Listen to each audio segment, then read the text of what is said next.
I'm Jolie Carter, and this is a story that might feel all too familiar, the story of a daughter who always lived in someone else's shadow. When I graduated college with honors, my parents didn't come. They flew to California to watch my younger brother play baseball. I stood on that stage, looking down at 3 empty seats, whispering to myself that one day, they'd finally see me. And years later, when I posted a picture of my brand new $230,000 Porsche 911 on Instagram, the phone rang. My mother's voice came through the speaker, sweet and cautious. "Jolie, honey, we need to talk. Family meeting tomorrow." But what they really wanted wasn't a talk. Have you ever had family who only remember you when they need something? And where are you watching this story from so I'll know how many people out there have ever felt like me? I was born and raised in Eugene, a small town in Oregon where people recognize you by the sound of your voice. The Carters, that's my family, were what you'd call the picture of middle-class America. My father, David Carter, was a civil engineer who'd worked for the same company for over 20 years. My mother, Joy, was an accountant at the local school district, a woman who cared deeply about how others perceived our family. They had 2 kids, me, Jolie the eldest, and Ryan, my younger brother by 2 years. From the moment he was born, he was the pride of the Carter family. I can still picture those weekend mornings. Dad would drive his old Ford pickup, Ryan in the passenger seat, his white baseball uniform fluttering in the breeze. Meanwhile, I stayed home mopping floors with Mom, or sitting on the porch doing science homework. Mom would tell the neighbors, "Ryan's got real athletic talent, he'll get a scholarship for sure." Then turn to me with that faint smile and say, "You just focus on working hard, okay? Don't overdo it." When I was 12, I won first place in the state science fair, a small solar energy project I'd built myself in our garage. The prize wasn't big, but to me, it meant everything. I imagined my parents showing up to the award ceremony, clapping proudly, saying, "You did great, Jolie." But that day, they were at Ryan's baseball game. All I got was a short text, "Good job, sweetie. I saw the photo." A few days later, Mom posted online celebrating Ryan's first home run, adding dozens of emojis. Her post about me? Just a single heart. At every family gathering, the conversations always revolved around Ryan. Relatives would ask, "So, which college is Ryan thinking of?" And my father would light up, launching into stories about his training camps and tournaments. Whenever I tried to mention that I'd just scored a perfect grade in math, my words would be drowned out by laughter or someone changing the subject. I learned to keep quiet. I learned to smile, even when I was invisible. My mother often told me, in that sweet but firm tone of hers, "Don't make people uncomfortable just because you're too ambitious. A girl should know her place. Being smart doesn't mean people will love you." I didn't fully understand what she meant back then, only that every time she said it, something inside me sank, like a stone pressing down on my chest. I was good at school. Really good. I was one of only 5 students to receive a full scholarship to Oregon State University. When I brought home the acceptance letter, my father simply said, "Good, at least you won't cost the family any money." And immediately added, "Can you tutor Ryan in math? He needs better grades to stay on the team." I stood there, holding the letter, my hands trembling slightly. I forced a smile so they wouldn't see how my heart had just cracked open. My mother looked at me and added, like a familiar reminder, "Don't stress too much, Jolie. It's not enough to be smart, people have to like you too." I just nodded. "Yes, Mom, I know." That summer, Ryan turned 16. My parents threw him a huge backyard birthday party complete with balloons, barbecue, and a brand new silver Honda Civic. I remember standing in the living room, watching through the window as everyone cheered. Ryan jumped up and down with joy while Dad handed him the keys. In my hand, I still held my Oregon State admission letter. No one had asked me what I wanted. No one even remembered I was there. I folded the letter carefully, tucked it into my desk drawer, and whispered to myself, "Maybe one day, they'll see me." But deep down, I already knew the truth. They had never really seen me. Only the version of me that fit their story. I arrived in Corvallis on a misty August morning. Oregon State was quieter and grander than I'd imagined, red brick buildings framed by rows of tall maple trees. For the first time in my life, I felt free. But that freedom came with an ache I couldn't ignore. Money. My father had made it clear before I left, he couldn't spend much, since Ryan needed new gear for the upcoming season. He's got a shot at making the varsity team, so try to understand, he'd said flatly. Mom nodded in agreement, reminding me not to make things harder for the family. Second, so I took on 2 part-time jobs, mornings at the library, evenings in the computer lab, just to afford my dorm fees and textbooks. Winter nights in Oregon could numb your fingers. I used to sit in the library, the old heater humming in the corner, typing lines of code while sipping instant coffee. The pale yellow light spilled across the keyboard, catching the cracks on my dry hands. Sometimes my phone would buzz a message from Mom. Come home for a visit. Ryan just got picked as team captain. We're all so proud of him. I'd stare at the glowing text in the dark, then turn the screen off. I didn't know what to say anymore. I'd spent the whole year working myself to the bone, perfect grades in algorithms, recently accepted into a research group for machine learning, and yet no one asked how I was doing, or if I was okay. I still remember the first time I met Dr. Lawson, my artificial intelligence professor. He was the kind of teacher who could read his students just by the way they asked questions. After the midterm exam, he called me aside. "Jolie," he said, "you don't just understand the technical side. You have research intuition. You should consider applying for the AI fellowship in Seattle. They're recruiting top students from nearby states." I was so stunned, I could only nod. That night, I called my mom, hoping maybe this time she'd be proud. But all she said was, "Seattle's far, honey. Don't take risks. Come home this summer. Ryan's got a big tournament, and we're all going to cheer him on." I didn't argue. I just applied. I got in. And, as I expected, no one mentioned it. That summer in Seattle was the first time I realized how much bigger the world was beyond our house in Eugene. I worked 12-hour days, learning to build AI models, learning to listen to people who didn't judge me by my gender or where I came from. One of the researchers told me once, "When a girl breaks through the walls society builds around her, she doesn't just become stronger, she becomes deeper." Those words stayed with me for years.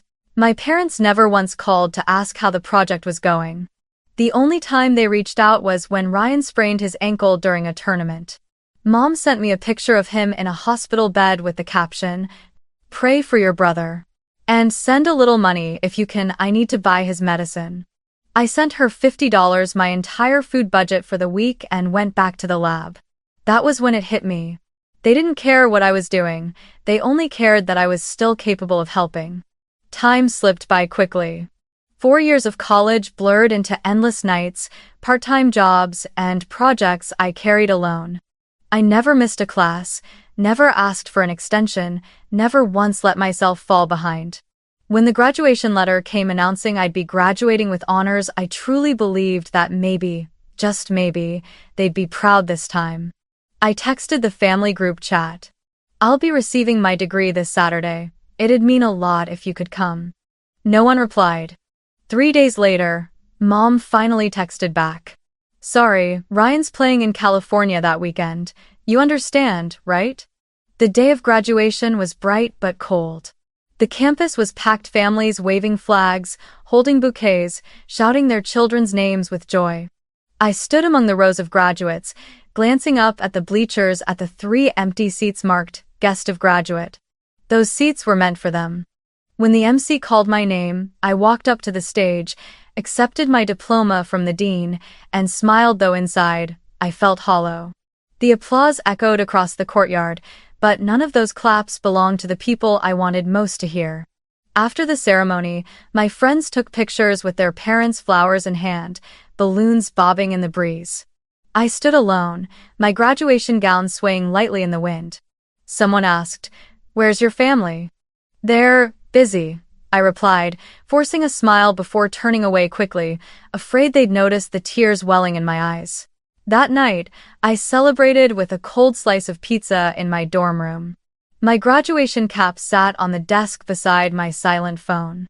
I scrolled through old messages from my mom, endless cheers and congratulations for Ryan, not a single one for me. I looked down at my new diploma and whispered to myself, the moment they didn't show up, I stopped waiting for them to see me. That was the day I finally understood. Their love for me was never absent, just conditional. And that condition was simple: I had to become someone they could brag about. But they forgot one thing. Sometimes, the most admirable thing about a person isn't standing on a stage. It's the quiet way they keep moving forward, even when no one's there to cheer for them. I left Corvallis right after graduation. I didn't go back to Eugene. Instead, I headed straight for Seattle, the city of glass towers and endless rain. I rented a tiny apartment in Capitol Hill, on the 4th floor of an old building with faded paint and wooden floors that creaked beneath every step. The window overlooked a narrow alley, where I could just make out the reflection of neon lights from the cafe across the street. But to me, that small space was everything, the first place that truly felt like mine. No approval needed, no audience required. I got a job as a software engineer at a startup in South Lake Union, developing customer data tracking tools. The starting pay wasn't great, but I was eager, almost naive, to prove myself. Every morning, I'd take a 45-minute bus ride, carrying my old laptop, a cup of instant coffee, and the quiet conviction that if I worked hard enough, I could change my life. While my coworkers clocked out and went home after hours, I stayed late reading documentation, testing algorithms, finding ways to make my code faster. I wasn't charming, I wasn't political, but I had something else: persistence. Every now and then, my phone would buzz again, always the same kind of message from Mom. Ryan needs to borrow some money. Can you help? He's about to buy a house with his wife. Things recording. I looked at my bank balance, only a few $100s left after rent, and replied, I'm eating instant noodles too, Mom. She texted back, It's fine, I just wanted to let you know. Family should always help each other. Then silence. I didn't feel angry, just empty. Maybe, in their eyes, I'd always be the one who can handle herself. And because of that, no one ever thought they needed to handle me. The long nights in Seattle blurred into a rhythm of work and study. I signed up for night coding classes at the community college and taught myself data science on weekends. I began building a small program that could automatically analyze user behavior, at first just for practice, but the deeper I went, the more I realized its potential. I called it Loom, short for illumination, because I wanted it to shed light on the patterns people overlooked. I remember those winter nights when snow blanketed the streets outside, and I sat huddled under a blanket in my freezing apartment, laptop on my knees, the blue glow of the screen, the only light in the room. I typed lines of code, shivering and smiling to myself. No one called. No one asked if I was doing okay. My college friends were busy with their new lives. My parents were consumed by pride for Ryan, the son who was now becoming a sports entrepreneur after opening a small athletic gear store. I knew about it because Mom posted on Facebook with the caption, "So proud of our son." Time moved on. And I slowly became invisible. I stopped posting on social media. I didn't go home for Thanksgiving, just sent a short email. I'm doing fine. The replies, if they came at all, arrived days later. Good, Ryan just won another award. We're all so happy. I stopped expecting recognition. Instead, I poured everything into Loom, the one thing that reminded me I still existed. After 3 years, I'd grown confident enough to quit my job and go out on my own.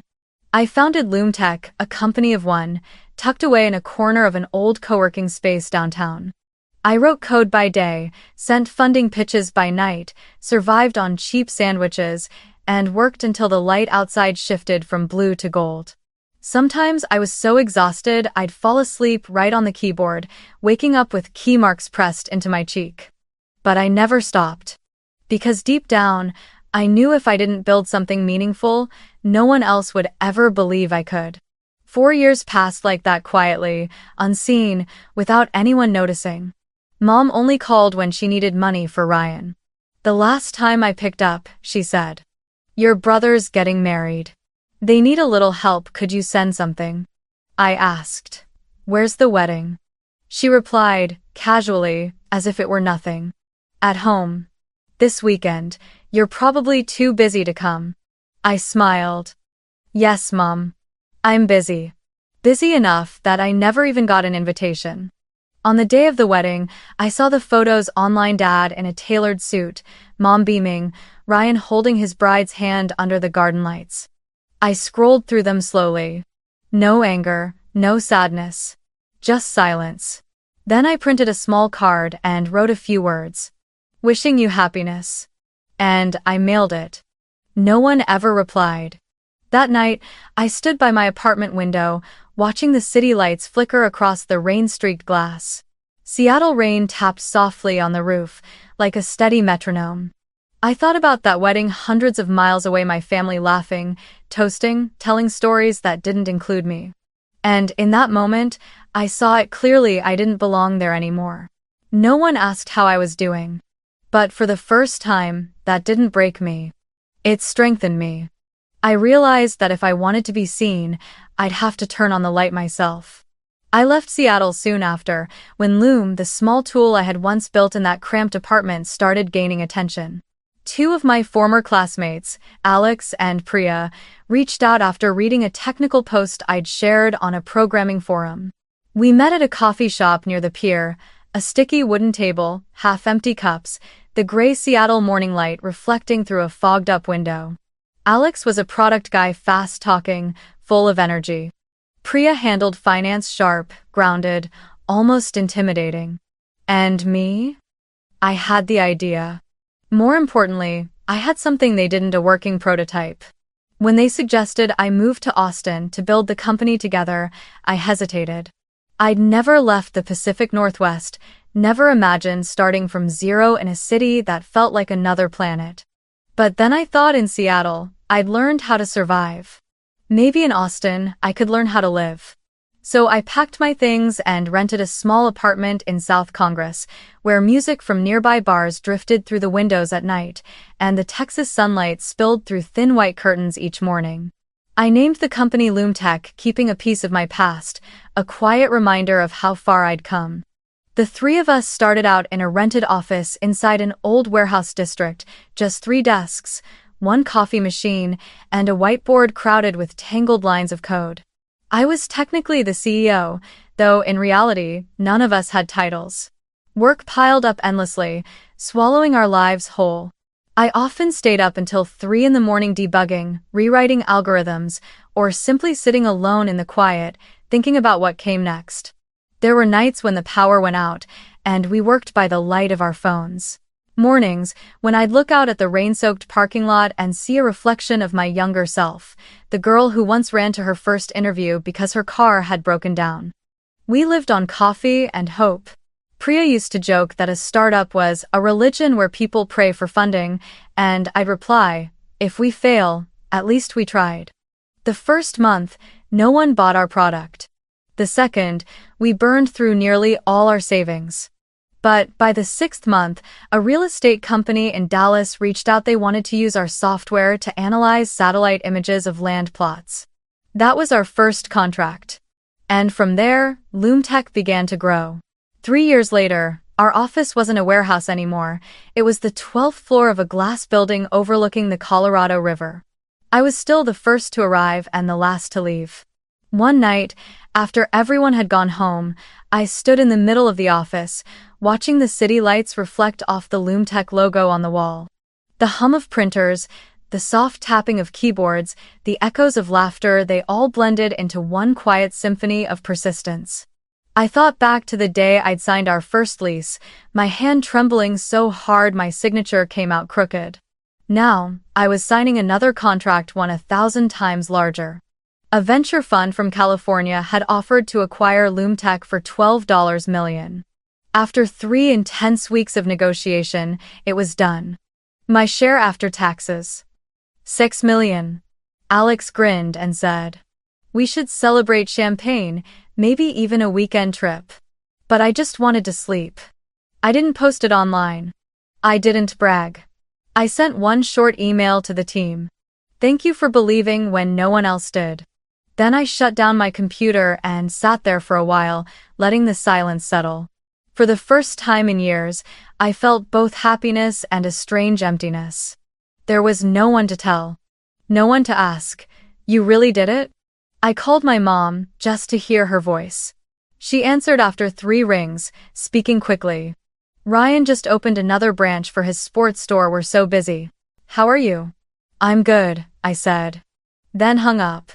A few months later, I did something even I hadn't expected. I bought a car. Not because I needed it, but because I wanted something tangible. A reminder of how far I'd come. I chose a red Porsche 911 Carrera GTS, the same one I used to stare at through the showroom window in Seattle when I couldn't even afford a monthly bus pass. When the salesman asked, "Would you like a personalized plate?" I smiled and said, "No. I don't need anyone to know." The night I picked up the car, I drove it across the Congress Avenue Bridge. Austin shimmered beneath golden lights that rippled across the still water. I rolled down the window, the wind rushing against my face, the faint scent of gasoline mixing with the warm night air. I turned on the radio, Home by Edward Sharpe began to play, and for the first time, I felt truly free. No more memories of empty seats at my graduation. No more of my mother's voice comparing me to Ryan. Just the steady hum of the engine behind me, a quiet declaration that I had made it, all on my own. That car wasn't about showing off. It was a symbol. A reminder that I had once driven a beat-up sedan to a job interview in the freezing rain, shoes soaked, still smiling as I walked through the door. Now, I didn't need anyone to open doors for me. I could open them myself. I could drive myself wherever I wanted to go. I was never the type to post on social media, especially after realizing that everything I shared only gave my family new ways to compare me to my brother. But that night, after parking in front of my apartment in Austin, I looked at the gleaming red car under the streetlight and took a picture. It wasn't a flashy shot, just a quiet angle of the Porsche 911 under the fading sunset. My caption was simple. "Finally, something that drives like my ambition." No tags. No hashtags. I didn't expect anyone to care. I just wanted to remember that moment, the moment I'd finally outgrown the limits they had set for me. I turned off my phone, made myself a cup of tea, and thought that would be the end of it. But I was wrong. About 12 hours later, as I sat in a conference room finalizing the last papers for Loomtech's acquisition, my phone began buzzing nonstop. The caller ID lit up, Mom. My heart skipped a beat. 3 years. She hadn't called in 3 years. Our only contact had been a few scattered texts. "Merry Christmas. Your brother opened another branch. Did you congratulate him?" I stared at the screen flashing in my hand before finally answering.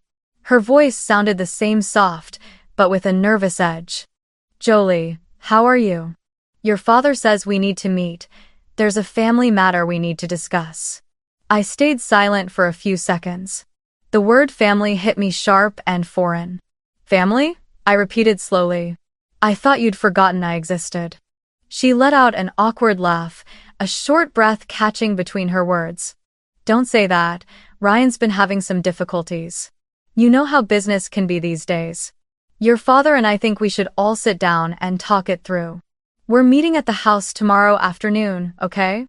I stared at the contract on the table, the bold line that read, "Total acquisition value, $12 million. My hand tightened around the pen. Not a single word of congratulations. Not even a, "We're proud of you." Just their voices again when they needed something. I asked quietly, "Did you know yesterday was my birthday?" Silence. A long pause, more than 10 seconds, long enough for me to hear the TV in the background, Ryan's laughter, the clinking of glasses. Finally, Mom said, "Oh, was it? Sorry, things have been so busy lately. But what matters is, we're still a family, right?" Family. That word again, but this time, it carried no weight. I closed my eyes, hearing the practiced softness in her tone, the voice of someone who'd long mastered the art of emotional negotiation. "I'll come," I said evenly. After hanging up, I sat in silence. The evening breeze slipped through the curtains, cool against my skin, but inside, everything churned. I opened Instagram. The photo of my red car had already passed 1,000 likes, mostly from colleagues and old friends, people who'd seen me struggle through the gray winters of Seattle. Among the hundreds of congratulatory comments, one name caught my eye: Joy Carter. My mother. Her comment was simple, just a single clap emoji and the words, "Proud of you." I stared at it for a long time. I couldn't tell if it came from pride or calculation. That night, I didn't sleep. I made coffee and sat before my glowing laptop, scrolling through old lines of Loom Tech code. Every line was a memory, each one from nights when I'd worked until dawn, debugging, rewriting, refusing to give up. No one had been there with me. No words of encouragement. Not even a, "You've got this." I'd done it all alone. And now, they wanted a family meeting? To discuss Ryan's difficulties? I knew exactly how it would go. Ryan, the golden boy of the Carter family, had finally stumbled. And now they needed someone to fix it. Mom would speak in her gentle, persuasive tone. Dad would appeal to morality. Family helps family. Ryan would bow his head, play the humbled son, and then return to his pedestal once the crisis passed. They hadn't remembered my graduation. They hadn't come to my award ceremony. They hadn't called when I was sick. They hadn't wished me happy birthday in 3 years. The only thing they ever remembered was my bank account. But this time, it would be different. I would go not to save them. To end it. I opened the drawer and took out a freshly printed business card. Jolie Carter, CEO, founder, Loom Tech Inc. Under the warm desk light, the embossed letters shimmered softly. I placed it beside the Porsche keys and took a deep breath. Tomorrow, I would drive that same road back to Eugene, the road I'd left behind 10 years ago, in silence. But this time, I wouldn't be the daughter seeking approval. I'd be the woman returning to deliver her final words. The road from Austin back to Eugene felt longer than I remembered. A light Oregon rain tapped against the windshield, each drop trailing down like someone trying to wash away the past. I drove the Porsche 911 up the I-5, the low hum of the engine filling the cabin, strong, steady, and alone, just like me. 10 years ago, I'd left this place in a beat-up car that barely ran, my parents waving half-heartedly from the porch as I disappeared down the street. This time, I was returning not to be welcomed, but to end something that had never truly been spoken aloud. As I turned onto the familiar street, their house came into view, the same beige two-story with the white wooden fence, the flower bed Mom had planted out front. But where it once gave me warmth, now it only felt cold. I parked at the curb. The living room curtain shifted, and through the glass, I caught my father's eyes. Not surprise. Not emotion. Calculation. He stepped outside, arms crossed. "New car?" he asked flatly. "How much did that set you back?" I smiled, calm and steady. "Enough to make you call me, apparently." His jaw tightened just for a second. Then he turned back toward the house, motioning me inside. The smell of freshly brewed coffee filled the kitchen. Mom was stirring a cup as if everything were normal. At the table sat Ryan and his wife, Sophie, her eyes flickered between guilt and defensiveness. No one asked how I'd been. No one said, "Welcome home." Just the sound of chairs creaking and an air thick enough to choke on. Dad sat at the head of the table, his tone dropping into the cadence of a business meeting. "Ryan's run into some financial trouble. The store expanded too quickly and cash flow's tight. We were hoping you could lend a hand, just a temporary loan, a few months, tops. Once things settle, he'll pay you back in full." I said nothing. The clock on the wall ticked, each second sharp as a pin. Mom looked at me, forcing a soft smile. "Family takes care of each other, Jolie. Ryan's under a lot of stress." I leaned forward, resting my hands on the table, my voice steady. "And my graduation, do you remember that?" The room froze. Ryan looked up, frowning, as if he couldn't see the connection. Mom set her cup down. The clink of porcelain against wood echoed faintly. Dad's brows knitted together. "Why bring up old things?" he said. I looked at each of them one by one and spoke slowly, my voice steady but sharp. I stood on that stage holding a diploma you once called meaningless. 3 empty seats sat in the guest section. I can still see them every time I close my eyes. 10 minutes passed, then 20. The ceremony ended and no one came. But I still waited. I told myself maybe you were stuck in traffic or missed your flight. But now I know you were just busy watching Ryan play baseball in California. No one spoke. The only sound was the faint whistle of wind slipping through the crack in the window. Sophie lowered her eyes, maybe out of embarrassment. Ryan sighed and scratched his head. "Come on, that was ages ago," he muttered. Mom cut in, her tone edged with irritation. "Jolie, don't be childish. You can't cling to old things forever. We're talking about the present, about something that actually needs fixing." I turned to her, still smiling, but my eyes had gone cold. "The present, Mom, is what you built action by action, year after year. I didn't come here to talk about money. I came to talk about boundaries." Dad frowned, leaning back in his chair. "Boundaries? You're making this sound so dramatic. We're just asking for a little help, not a handout." I shook my head. "No, Dad. This isn't help. This is the same cycle our family has always lived in. Ryan makes a mistake, and I fix it. You stay silent when I'm forgotten, but suddenly you're loud when I succeed. I get it now. I don't owe anyone anything anymore." I walked toward the window, looking out at the flower bed Mom used to make me weed every morning. The smell of damp earth rose up, bringing back every memory afternoon spent studying while Dad drove Ryan to practice. The countless times I handed over perfect report cards just to get a distracted nod in return. I turned back to face them, my voice calmer now but clear, cutting through the air like glass. "I've spent my entire life trying to be seen, but now, I don't need to be." Mom opened her mouth to say something, but I raised a hand. "Don't. I've heard enough.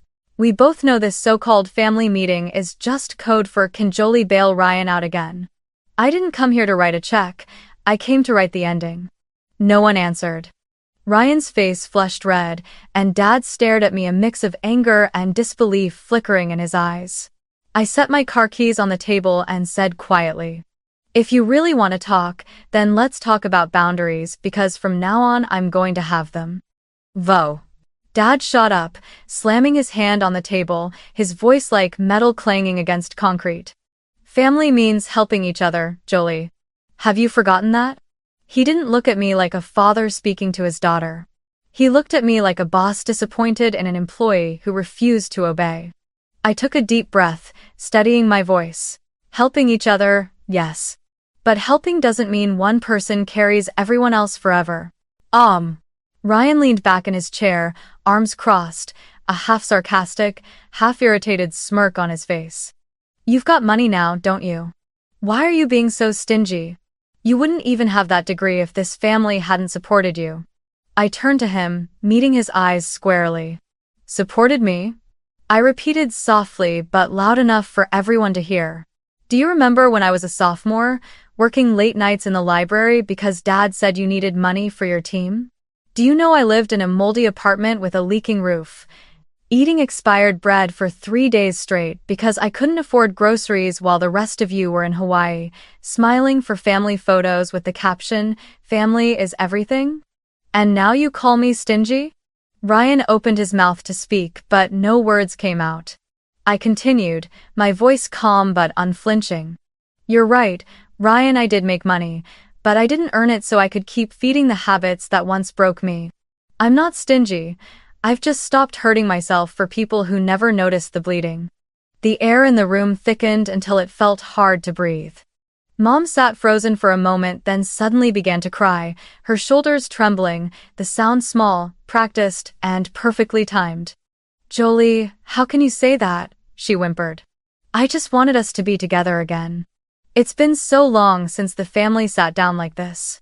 I looked at her, but the old tenderness I once felt was long gone. "You don't want reunion, Mom," I said quietly. "You want control. For as long as I can remember, every time I did something you didn't plan, you called it rebellion. When I succeeded, you called it luck. And when you needed something from me, suddenly it became family duty. I met her eyes. Real reunion doesn't start with a request for money. Her tears stopped. She glanced toward my father, hoping he'd take over. He sighed, long and heavy. We don't want to argue, he said at last. But you're letting money change you, Jolie. You're not the same anymore. I smiled, faint but certain. You're right, I have changed. But not because of money, because I finally learned how to set boundaries. You call that selfishness, I call it healing. Oh, but. I reached into my bag, pulled out a thick folder, and placed it on the wooden table. The soft thud broke the silence. I actually came here to make an announcement, I said evenly. Dad frowned at the folder. What is this, a contract? Something like that, I replied. It's the official registration papers for the Loom Foundation, a nonprofit I just established. The starting fund is $2 million from the shares I sold when Loom Tech was acquired. Ryan let out a sharp, disbelieving laugh. So what, you've got millions, and instead of helping your own family, you're giving it away to strangers. I nodded. Yes, because they deserve it more.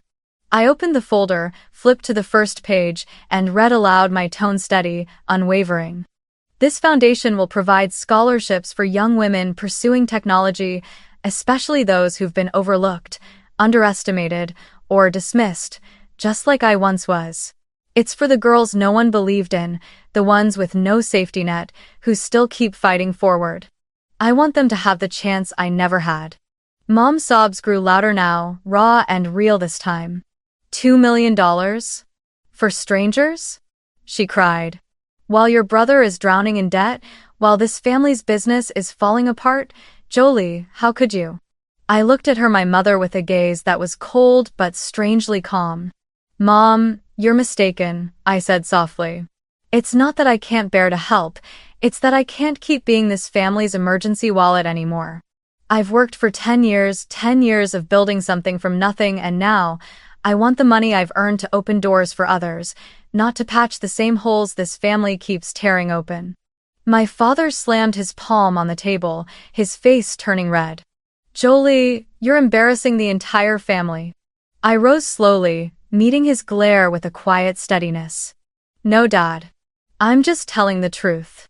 The shame doesn't come from me refusing to give money, it comes from the fact that you only remember I exist when I have money. The room went silent. Only the rhythmic tick of the wall clock filled the air. Ryan stared at the floor, his lips pressed tight.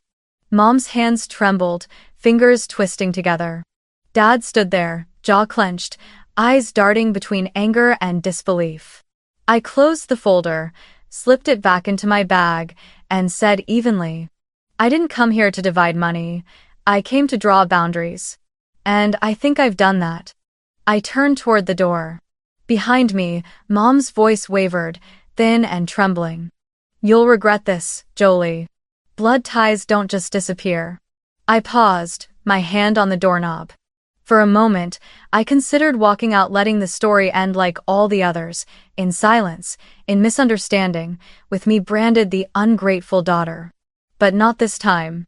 I turned back. They were still sitting there, Mom's eyes darting, Dad's expression tight with confusion and fear. Ryan's face flushed red as he clenched his fists. I knew that if I left now, they'd rewrite this moment, twisted into another tale of how I'd changed. But tonight, I would tell my own ending. I walked back to the table, opened my bag again, and pulled out a thick black leather folder. The soft click of the clasp echoed in the quiet room. Both my parents looked up, startled. Before I go, I said, my voice calm but unmistakably firm. I have one more thing to announce. A surprise just like you wanted. Dad narrowed his eyes. What now? I took out the top document. The logo of Cascade First Credit Union gleamed in the corner. Below it, the words, Property Title Transfer, confirmed. I placed the document in the center of the table and turned it toward them. I just bought a small commercial property downtown, I said slowly, every word deliberate. The same one you used as collateral when you mortgaged this house to fund Ryan's store. The bank was preparing to foreclose, but not anymore. My father froze. Mom's hands shook as she flipped to the next page. There, printed clearly beneath the official seal, was the new registered owner's name. Jolie Carter. No one spoke. Not for several seconds. Only the clock ticked on, sharp, rhythmic, and merciless, as if mocking the silence that had finally fallen over the Carter family. I took a deep breath and continued, my voice calm but unwavering. I didn't buy it to take anything away from you, and I didn't buy it to brag. I bought it because if I hadn't, the bank would have taken this house, the place that, despite everything, still holds the memories of my childhood. I've paid off the entire mortgage. Law. I paused, looking directly at both of them. But the title now carries my name. My father shot to his feet, his face flushed red. So this is how you humiliate us? He barked. I answered immediately, my tone steady enough to make even my mother stop breathing for a second. No, Dad. I did it to end things, to end the cycle of debt, control, and silence. You're not losing your home, and I'm not throwing anyone out. But from now on, if you choose to stay here, you'll live responsibly. No more careless loans. No more blame, no more using family as leverage for rescue. I don't want anyone in this family to owe me anything except for one thing. His voice was a low growl. And what's that supposed to be? I met his eyes, calm as ever. The truth, I said. From now on, the only thing we owe each other is the truth, not money. The room went completely still. Outside, the wind whistled through the porch railing, sounding almost like the house itself exhaling after years of holding its breath.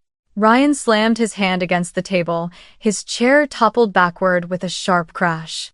I don't need your pity, he shouted. You bought the house, congratulations. Guess you're the perfect outsider now. Then he stormed out, the door slamming so hard that Mom's coffee spilled across the table. I didn't look after him. Instead, I reached into my bag again and pulled out another set of papers, thinner this time, printed on heavy cream stock. I placed it beside the property documents and turned it so they could read the title clearly. The Caldwell Scholarship Fund. Mom's brows knitted together. Her voice trembled. What is that now? I smiled softly, but with a depth that stilled the air. It's the second announcement I came to make today. I sat back down, gently running my fingertips over the edge of the document, as if touching something sacred. The Caldwell Scholarship Fund is a $1 million scholarship program I've just established. It's for young women in Oregon pursuing degrees in STEM. I named it after my high school teacher, Miss Caldwell, the first person who ever told me, Jolie, you don't need anyone's permission to be brilliant. Mom's mouth fell open, no sound came out. Dad stared at me, his eyes flickering between astonishment and indignation. $1 million? He said. You're giving that to strangers while your brother. I cut him off, my words clear, deliberate. While my brother had an entire childhood of being celebrated. While he had parents who stood by him through every failure, who let him fall safely because there was always someone to catch him. While I had to learn to stand up on my own, from neglect. End of tap. I leaned forward, meeting both their eyes. Yes, I gave that money away. Because someone once saw me when no one else would. And now, I intend to do the same for every girl who's still waiting to be seen. I paused and looked at my mother. Her eyes shimmered, but not with emotion, rather with the realization that her old tears no longer worked. Do you know why I named the foundation after Miss Caldwell and not after our family? I asked softly. Because she taught me something you never could: how to see the value in others without trying to own it. My father opened his mouth to speak, but I continued before he could interrupt. You once told me that family is everything, but I've learned something else. If love in a family only exists when I'm useful, then it isn't love, it's a transaction. And I'm done making transactions. The room felt frozen. My mother sank back into her chair, her hands trembling. You really have changed, Jolie, she whispered. I nodded. I hope so, because if I hadn't, I'd still be sitting here begging you to see me just like I did 10 years ago. I gathered the two folders, slipped them neatly into my bag, and said quietly, "This house still belongs to you. The only difference is that now it stands on something real, not hidden debt. I've cleared it all with the bank. You don't need to thank me." Consider it my way of closing the final chapter in our old story. Ascertain. I walked toward the door and paused at the edge of the porch. The sky over Eugene was gray, but in the distance, a thin beam of sunlight fell across the neighbor's roof. I spoke without turning back. "You used to tell me not to make people uncomfortable by being too ambitious. Now I understand ambition isn't a sin. It only scares those who survive by keeping others small." No one replied. I walked to my car, opened the door. In the rearview mirror, I saw my mother collapse into her chair, my father standing motionless by the window, and the old house now bearing my name rising quietly behind them, a contradiction in itself. The place that once made me feel small had become proof of my freedom. I started the engine. The Porsche rumbled softly, not loud, but certain.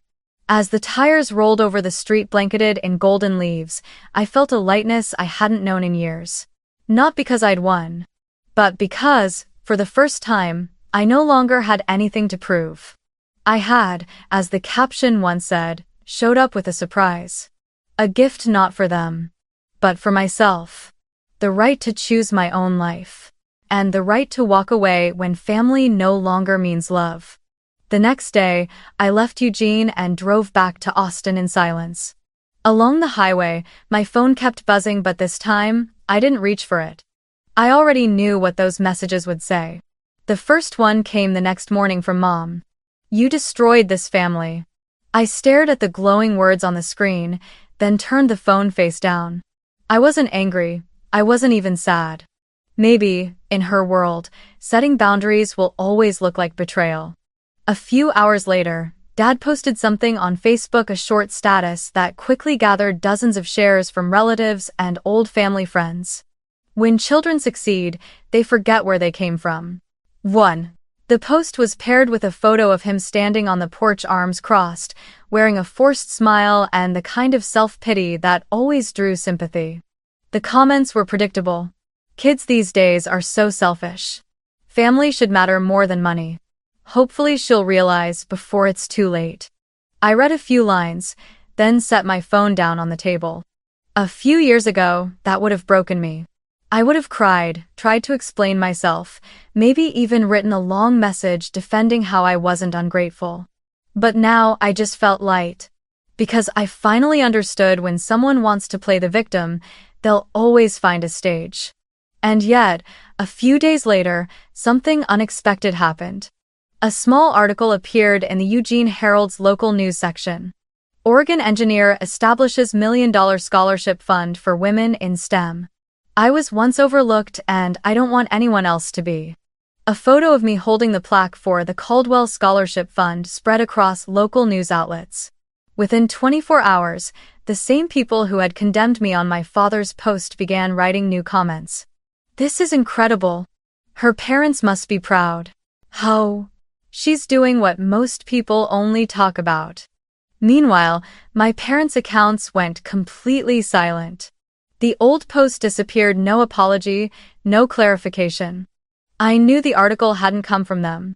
It came from a journalist who had interviewed me briefly at the fund's launch event. I hadn't asked her to write anything, but maybe my silence had spoken louder than anything I could have said. For the first time, they were forced to see me not through their own narrative, but through the world's eyes. A week later, I heard through an acquaintance in Eugene that Ryan had officially declared bankruptcy. His sports store had closed down, his second house repossessed by the bank. People said he'd moved back in with my parents, and that the house was once again filled with tension. I said nothing. I didn't comment, didn't share, didn't gloat. I wasn't seeking revenge. I just chose silence. Because sometimes, silence is the loudest sound there is. Sometimes, my mother still sent short messages, reaching out in the same old ways. "Our family is going through a tough time." Or, "Can you give me some financial advice?" I read them, but I didn't reply. Not out of anger, but because I refused to return to that old role, the emotional caretaker of a family that never once asked what I needed. Then one afternoon, while I was working at the new office of the Loom Foundation in Austin, an old beige envelope was delivered by hand, no stamp, no sender. On the front, in the familiar, slightly slanted handwriting, were two simple words. Jolie. I recognized it immediately, the gentle rightward tilt, the faint tremble in every M. Mom. I opened it and read slowly, line by line. Jolie. We were wrong. Not because we didn't help you, but because we didn't understand that you needed love more than independence. We thought letting you stand on your own was the same as loving you. But in truth, we used silence to justify neglect. When I read about your scholarship fund, I felt both proud and ashamed. I don't ask for forgiveness. I only hope that one day you'll understand that we never hated you, we just didn't know how to love you the right way. And when I finished reading, I sat still for a long time. The letter was short, plain, even, but unlike every justification I had ever heard from them before. For the first time, there was no family is everything, no request, no blame. Just a quiet, overdue admission. I folded the letter carefully and placed it in my desk drawer right beside the old wedding card I'd once mailed to Ryan that said, "Wishing you happiness." Then, two pieces of paper, one from a forgotten past, the other from a present filled with awareness, lying side by side like two opposite chapters of the same story. I didn't write back. Not because I didn't care, but because I finally understood that silence can be the only way to preserve the truth of a memory. A reply would turn it into a negotiation. And I was done negotiating. Outside, the Texas sunlight slanted through the glass, spreading a warm glow across my desk. I closed my eyes, breathed deeply, and went back to work. Inside me, there was no anger left. No need to win. Only a quiet peace, the peace of someone who no longer needs to be seen because she finally knows she shines on her own. That summer in Austin was radiant, so bright it felt as if it could wash away every shadow of the past. I stood in the downtown convention hall, where the Loom Foundation was hosting its first ever scholarship ceremony. Over 100 people were there, students, teachers, sponsors, and in the front row, I saw Mrs. Caldwell. Her hair was grayer now, but her eyes still carried that same warmth, the same way she'd looked at me when I was 16 and said, "Jolie, you don't need anyone's permission to be brilliant." When the host announced the foundation's name, I stepped onto the stage. My voice echoed through the microphone, but my heart was soft, calm. After a brief speech, I handed the mic to one of this year's recipients, a 17-year-old girl named Lena, wearing a simple dress and worn-out sneakers. Her hands trembled, but her voice was steady. "I want to become someone like you, someone who doesn't need permission to shine." The hall went completely silent for a moment. I looked at her, then smiled. A real smile. Unforced. Unafraid. And for the first time in my life, I felt truly light. Maybe that was the moment I finally stopped looking back. After the ceremony, Mrs. Caldwell walked up to me and pulled me into a long, warm embrace. "I'm proud of you, Jolie," she whispered. "But more than that, I'm glad you no longer need anyone else to be proud for you." I smiled and nodded. "Thank you for seeing me before I ever saw myself."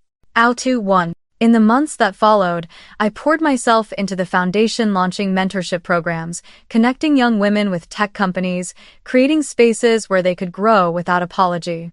Every morning, I woke up early, made coffee, opened the window, and let the sunlight spill across my desk. Everything looked the same, but my mind was different. I no longer thought of Eugene with anger, only with a strange, quiet peace. During my final therapy session, my counselor asked, "Jolie, when you look back now, how do you feel?" I thought for a while, then said, "I don't hate them anymore, I've just stopped looking for them." She smiled gently, jotting down a note before saying a line I would never forget. "Forgiveness doesn't mean going back, it just means knowing when to let go." That night, I opened my laptop and wrote a short email to my mother. "I hope you and Dad are well. But I won't be coming back. I'm living the life I chose, and for the first time, it feels like enough. I read it 3 times before pressing send. No tears. No hesitation. Just the quiet relief of setting down a suitcase I had carried for far too long. I stepped out onto the balcony, watching the Austin lights shimmer on the lake, listening to the faint hum of traffic in the distance. And in that still moment, I knew I was finally free. A year later, the afternoon sun poured over Austin like liquid gold. I was driving my red Porsche 911 along the lakeside road, the wind threading through my hair, the scent of wildflowers drifting into the car. Beside me sat Owen, my new co-founder at the foundation, and the person who'd quietly walked beside me through all of it. He laughed as I rounded a curve a little too fast. You still drive the same way you did the first day I met you in that conference room, fast, precise, and never looking back. I grinned. Old habits die hard. Oh, Ken. We pulled over by the water, where the setting sun stretched its reflection across the lake. Owen turned to me, his voice soft but sincere. If you could go back to that graduation, would you invite them? I looked out at the birds gliding over the glowing water and said, no need. I can hold my own graduation anytime, every time I overcome something that used to hurt. He nodded quietly. We sat there in silence, listening to the wind, the gentle ripples of the lake, and that familiar voice within the sound of peace I once thought I'd never know. Later that evening, I drove to the East Austin Community Center, where a new sign gleamed under the fading light. The Caldwell STEM Lab, donated by Jolie Carter. I stopped the car and stood still in front of the building. Through the glass windows, I could see children inside, their faces glowing in the light of computer screens as they typed their very first lines of code. A little girl with curly hair looked up, caught my gaze through the window, and smiled, then waved. The sunlight reflected off the glass, and for a brief moment, my reflection overlapped with hers, a calmer, fuller version of myself. I walked in, greeted the staff, and toured the classroom. Rows of computers lined up neatly, posters of women in science covering the walls: Ada Lovelace, Katherine Johnson, Grace Hopper. I saw my own silhouette among them, not because of genius, but because of one shared truth. Every one of us had once been underestimated, and yet none of us disappeared. When the children's class ended, I sat on a bench outside, watching the sun dip slowly behind the distant buildings. My mind drifted back through every chapter. The damp apartment in Seattle, the empty graduation seats in Eugene, the red car rolling down the highway home. Each stop had been a lesson, and the final one was this: you don't need anyone else to confirm your worth. I took out my phone and opened the last message my mother ever sent me. We just didn't know how to love you the right way. I didn't delete it. I kept it not as a memory, but as a reminder that love, when misunderstood, can wound as deeply as neglect. But now, I finally knew how to love myself the right way. I glanced over at Owen, who was taking photos of the kids as they laughed and packed their backpacks. He looked at me and asked, "How do you feel?" I smiled softly. "Like I'm looking at a smaller version of myself," I said, "except this time. She's not alone. She has someone standing behind her." The sky turned violet. I stood up, taking one last look at the building. The words Caldwell STEM Lab gleamed against the sunset, shining like a beacon for the next generation. I thought of my parents, no anger, no longing. Just a quiet whisper inside. Thank you for not showing up to that graduation. Because if you had, I might never have learned how to stand on my own. I walked back to the car and started the engine. The Porsche hummed to life, low, steady, warm, blending into the rhythm of the city, easing into night. I drove through streets bathed in light, across the Congress Bridge, the wind swirling around me like a song I finally knew by heart. And somewhere inside, a voice rose, not to end the story, but to close it gently, like the final note of a long song. They missed my graduation once. But that absence taught me the most important truth of all: no one can ever miss me again, because I'm the one who sees myself first.